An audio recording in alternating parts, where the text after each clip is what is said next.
Welcome to the R.M.Williams Outback podcast. I'm Terry Cowley, the Senior Associate Editor of R.M.Williams Outback magazine.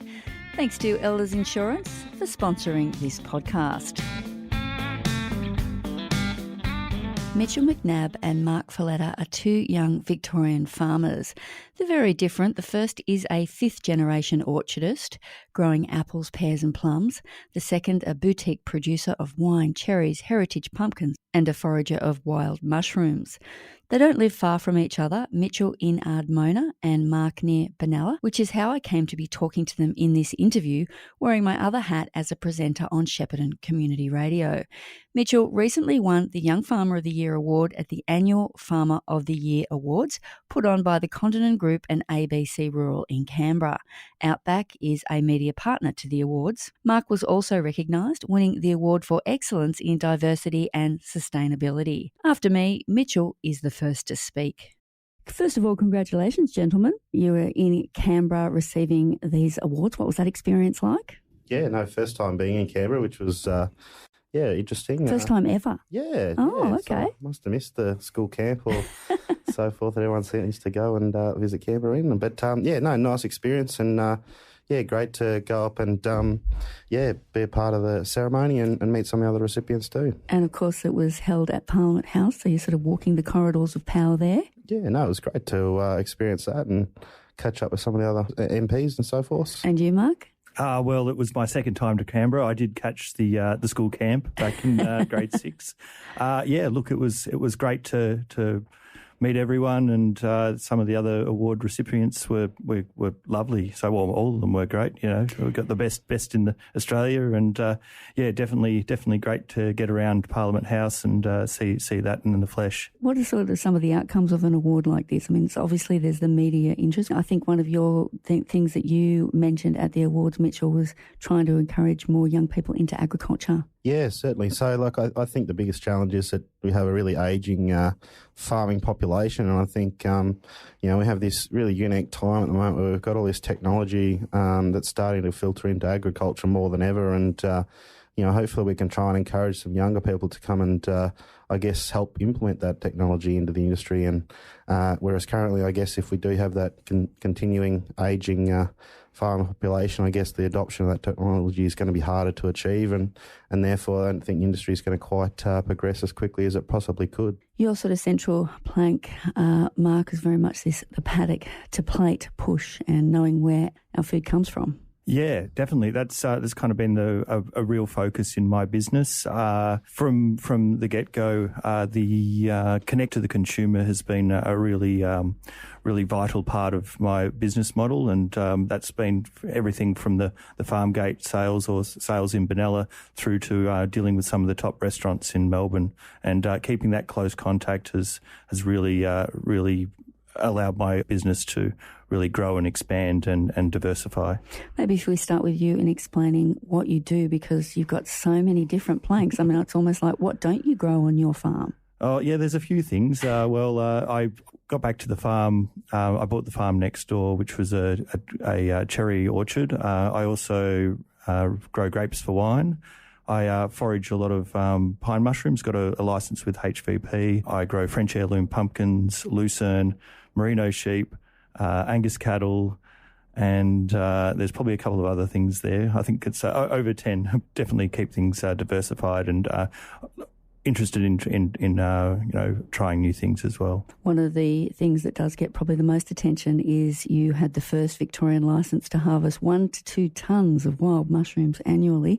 I think you were saying at the Farmer of the Year Awards, you were asked, how do you go about that? And you sort of said, well, just start doing it, and finally someone will come along and actually officially allow you to do it. Oh, well, yeah, I used to go into the forests and on the sly, and then I got caught, and so they said, well, you can't be in here. And I said, oh, well, is there a way I can be? And anyway, we went through all the rigmarole and got all the insurance and did everything formally, and now I have a great relationship with HVP. And HVP? Hancock Victorian plantation. So any pine plantations on Crown land is generally HVP in Victoria. So they've been great. It's been 10 years, I think I've had the licence now. Pretty basic question, but how did you know which ones to pick? I definitely did a lot of study on this and had some contacts that taught me a lot back in the day. And I haven't had any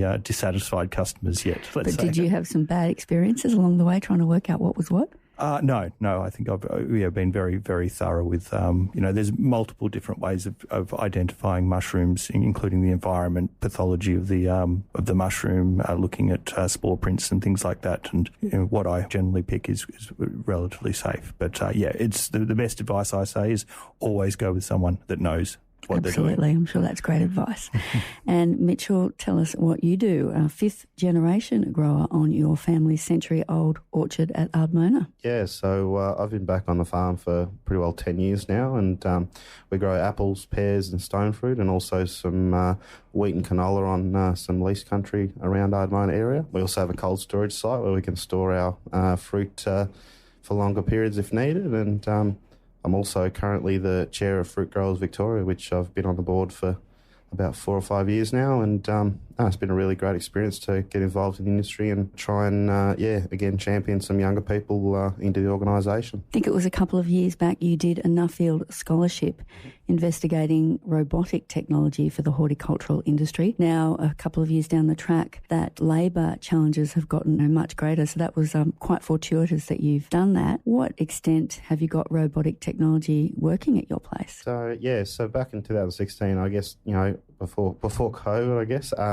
it was lucky enough I got to look at robotics, and the reality has been that for a long time it's been challenging to get labour to harvest our crops. And then obviously the huge cost that comes with that being in Australia, the highest cost labour market of any country in the world. So when you've got a product that costs, about 60% of its cost of production is the labour cost, it makes it really challenging for us as an industry to export our fruit. So if we can use some robotic technology of some kind to try and reduce our labour cost and the reliance on labour, means that we can export a lot more produce overseas and compete on price, whereas we can't compete against other countries around the world like Chile and South Africa and so forth. So since then I've been lucky enough to partner with a couple of guys out of Sydney.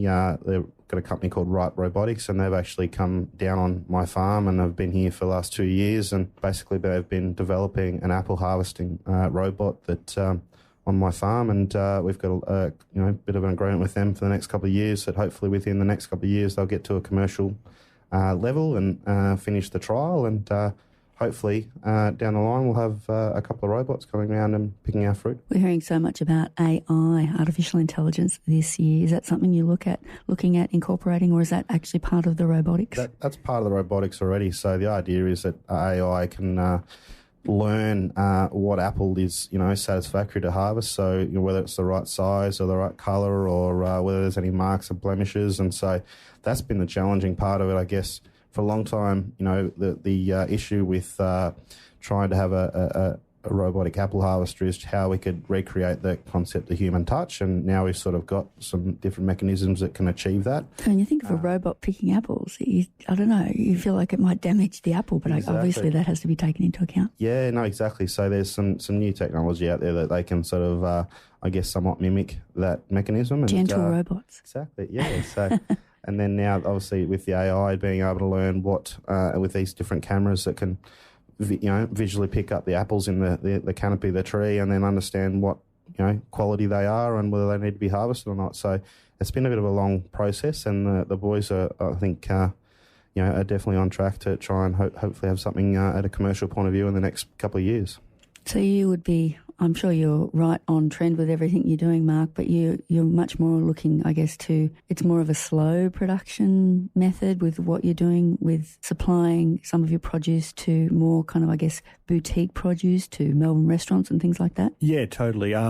Labour's been an issue for me, so I've kind of, I suppose, really specialised in the high quality side of the produce, and I've hosted a few dinners down in Melbourne, which it's been great. great to continue that connection with the consumer. But quality is definitely at the forefront with a lot of what I do. And are you seeing that coming to the fore more and more, that traceability, that people wanting to know, people wanting to have that relationship with producers? Yeah, totally. I hosted a dinner not too long ago at Omnia in South Yarra, and just the questions that I got from the people in the room and the interest of about how I grow things and what I'm doing it was fantastic actually to have that feedback, but also that excitement and interest in what's happening on the farm. So people are prepared to pay more if they can see what's behind that product. Yeah, most definitely. I think there is an appetite for quality and also the information or the whole story in a sense around what you're doing. Yeah, and hopefully awards like what you've just received, Farmer of the Year award, can help you, I guess, communicate that. So lovely to have the recognition, and I think the doors that it's going to open is I'm pretty excited to see where that leads. Mitchell, we do hear a lot about the story of agriculture needing to be shared more. Yeah, no, I think it's to touch on Mark's. I mean, if we can sort of have that connection with consumers and have that relationship between agriculture and the general public, I think they'll have a stronger understanding where their food comes from, and I guess hopefully a bit of appreciation for the effort and the input that we as farmers put into growing produce. And we're in a country that has some of the highest safety standards and regulatory bodies in the world to ensure that the quality of food that we're producing is really good. So I think that perception that some of the general public have towards agriculture, I think hopefully we can try and get them to recognise that we're producing a really good product for them. Now, it turns out you two know each other. Tell us that story. Yeah, so back in 2009, I'd just finished high school and decided to go and have my bit of a gap year up at Mount Buller as a ski instructor, and turns out Mark had been working up there as well, and so we got to know each other up there and also have a bit of a connection with the ski lodge our families are a part of at Mount Buller. Very different situations on your farms. Is there knowledge you're able to share? Are we talking about skiing or are we talking about farming? Well, I suppose we're talking about farming. Yeah, I think there's probably a bit of crossover with both being orchardists, and I'm really intrigued about what Mitch is doing with the robotics. I know at the awards when we caught up again, we definitely talked about direct marketing side of things, and I think Mitch is pretty keen to expand on that. Might get some robots in the forest picking some mushrooms sometime soon. It did cross my mind earlier. Okay, so Mitchell McNab, I'm talking to. He's from Ardmona. He's just won Young Farmer of the Year. We also have Mark Foletta with me. He's of Benalla, and he has won the Farmer of the Year award in excellence in diversification and sustainability. You've got a bit of a platform now for the next year. I'm sure that you can make a difference. Any particular plans, any things you want to achieve? Going back to the first point is how we can try and, I guess, encourage some younger people to come and participate, and anyone that's already in there, I guess, try and encourage them to put their hand forward for different industry positions and things like that. I guess the more you get involved, the more opportunities you get down the line. So I just suggest and encourage anyone to try and participate where they can and take the opportunities where they come. Mark? Yeah, I think it's going to provide us with a great platform to spread the word about the exciting opportunities in agriculture, and there's so many dimensions to it, and it can involve going into the city and incorporating and working with restaurants. You're not just doing one job. It's so diverse. There's some great opportunities, and I think this is going to be a great platform to share that word. Well, congratulations again, Mitchell McNab and Mark Foletta. Thank you very much for your time. Thanks, TC. Thank you.